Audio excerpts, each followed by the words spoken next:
नमस्कार, जसवंत क्लासेस में आप सभी विद्यार्थियों का एक बार फिर से स्वागत है।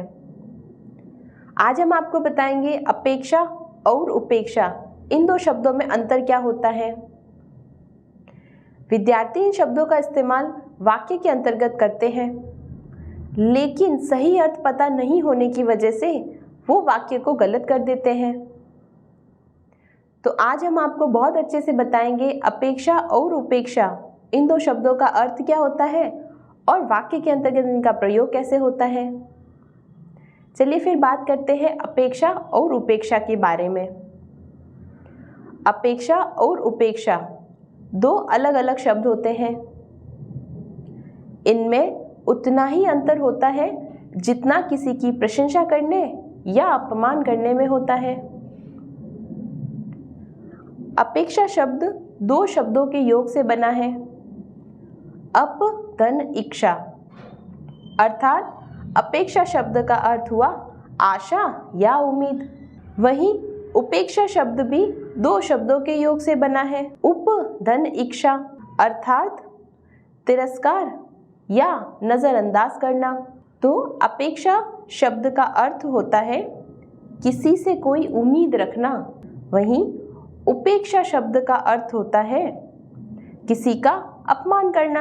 अपेक्षा कोई भी किसी से भी कर सकता है, वहीं उपेक्षा का शिकार कोई ना कोई व्यक्ति अपने जीवन काल में अवश्य होता है। अपेक्षा यदि संतुलित हो तो वह कामयाब बनाती है, वहीं उपेक्षा मनुष्य को अंधकार की तरफ ले जाती है। अर्थात उपेक्षा एक प्रकार की विकृति है, यानी अगर आप एक ही लाइन में कहें तो अपेक्षा में उम्मीद की जाती है, वहीं उपेक्षा में तिरस्कार किया जाता है। उदाहरण स्वरूप हम बताएंगे आपको, मोहन अपने बेटे से बहुत अपेक्षाएं रखता है, ये हुआ अपेक्षा का उदाहरण। और अगर उपेक्षा का कहें तो हमें कभी किसी की उपेक्षा नहीं करनी चाहिए। ये अंतर होता है अपेक्षा और उपेक्षा में, ठीक है। आशा करेंगे आपको बहुत अच्छे से समझ में आ गया होगा। चलो वाक्य में नहीं आया तो हम आपको जाते जाते एक शब्द में भी बता देते हैं कि अपेक्षा और उपेक्षा अगर एक ही शब्द में बोलना हो तो कैसे बोलेंगे, ठीक है। अच्छा, अपेक्षा का मतलब होता है इच्छा, ये तो समझ में आया।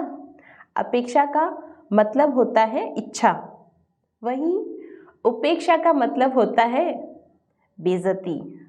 क्या होती है? बेइज्जती, या आप कह सकते हैं निरादर। तो अपेक्षा का मतलब अगर एक ही शब्द में कहें, वाक्य में तो हमने बहुत सारे बोले, और अगर शब्द कहें तो फिर इच्छा, और उपेक्षा का याद रखिएगा आप बेइज्जती या निरादर। ये दोनों अंतर और उसका अर्थ होता है। तो आज हमने बात की है अपेक्षा और उपेक्षा में अंतर क्या होता है और उसका अर्थ क्या होता है। आगे और एक अच्छा वीडियो लेके आएंगे, तब तक के लिए मस्त रहिए, स्वस्थ रहिए और हमेशा मुस्कुराते रहिए। जय श्री कृष्णा।